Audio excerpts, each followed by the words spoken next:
Hey guys, बहुत बहुत स्वागत है आपका थ्रिल स्टेशन पर। मैं हूं आपका होस्ट अजय। हटाओ ये सब और सीधा मुद्दे की बात पर आते हैं। इस वीडियो के अंदर हम लोग ऐसी 6 चीजों के बारे में डिस्कशन करने वाले हैं जिन्हें हमने अभी तक बुनबुंजर्स के अंदर देखा है, लेकिन इन्हें अभी तक अच्छे से एक्सप्लेन नहीं किया गया है। अभी तक बुनबुंजर्स के जितने भी एपिसोड्स हमारे सामने आए हैं, उन्हें देखने के बाद हमारे मन में 6 सवाल खड़े हुए हैं और हम ये उम्मीद करते हैं कि ये सीजन खत्म होने से पहले हमें इन 6 सवालों के जवाब मिल जाएंगे। तो आइए जानते हैं क्या है ये 6 सवाल। तो इस लिस्ट के अंदर हमारा पहला सवाल रेड रेंजर ताया के बैकग्राउंड से रिलेटेड है। ताया को शुरुआत से ही एक मिस्टीरियस कैरेक्टर की तरह दिखाया गया है।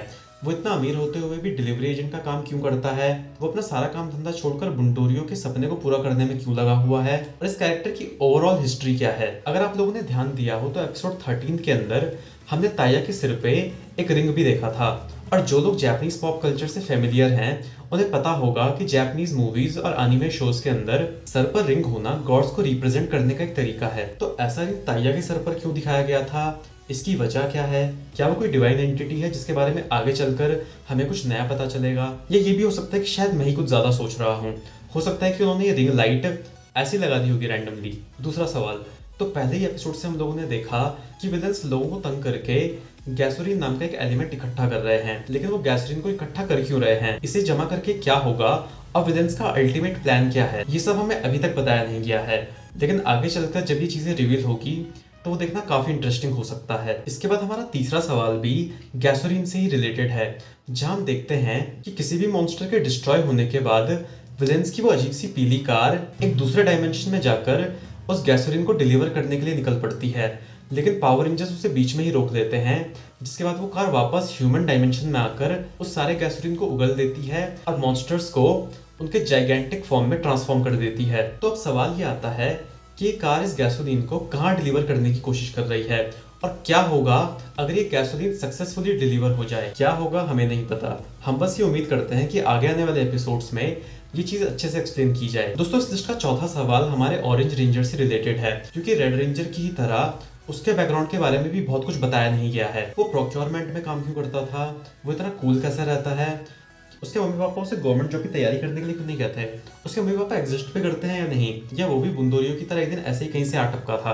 तो ऐसे बहुत से सवाल हैं जिनके बारे में हमें अभी तक कुछ बताया नहीं गया है, और हम ये उम्मीद करते हैं कि आगे आने वाले एपिसोड्स में इन सभी सवालों से पर्दा उठेगा। पांचवा सवाल यह आता है कि स्पेस एजेंसी वाली लड़की किसे फोन कर करके सारी इंफॉर्मेशन भेजती रहती है। तो बुनबुंजर्स के तीसरे ही एपिसोड से हम लोग स्पेस एजेंसी की एजेंट साइबो शिराबे को देख रहे हैं, और शुरुआत में हमें ऐसा लगा था कि वो इस स्पेस एजेंसी की एक लौती करता धरता है और अकेले काम करती है, लेकिन बीते कुछ एपिसोड्स में हमने देखा कि वो कॉन्टिन्यूसली किसी को कॉल करके बुनबुंजर्स की सारी एक्टिविटीज की अपडेट देती है, जिसका मतलब ये हुआ कि इस स्पेस एजेंसी के अंदर कोई ऐसा इंसान है जो शिराबे से भी ज्यादा हायर पोजीशन होल्ड करता है और उसके पास बुनबुंजर्स की सारी इंफॉर्मेशन है।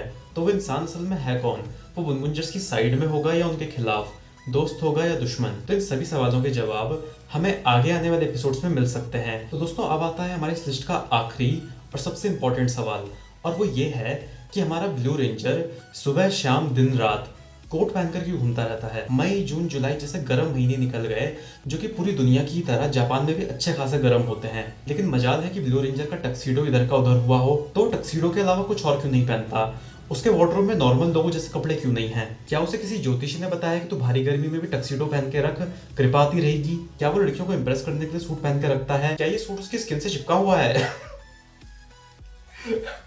ठीक है, ठीक है, मैं ये बकवास कर रहा हूँ।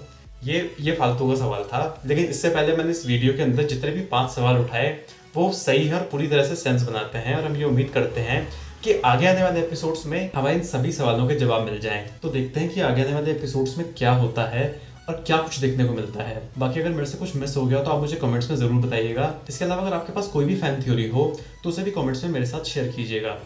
इस वीडियो में फिलहाल इतना ही। इस वीडियो पर आकर यहाँ तक बने रहने के लिए आप सभी का बहुत बहुत शुक्रिया। अगर आपको वीडियो अच्छा लगा हो तो इसे लाइक करें, अपने दोस्तों के साथ शेयर करें और हमारे चैनल को सब्सक्राइब करें। आपसे जल्दी मिलेंगे फ्रेंड्स एक नई वीडियो के साथ। तब तक अपना ख्याल रखिए। Thanks for watching.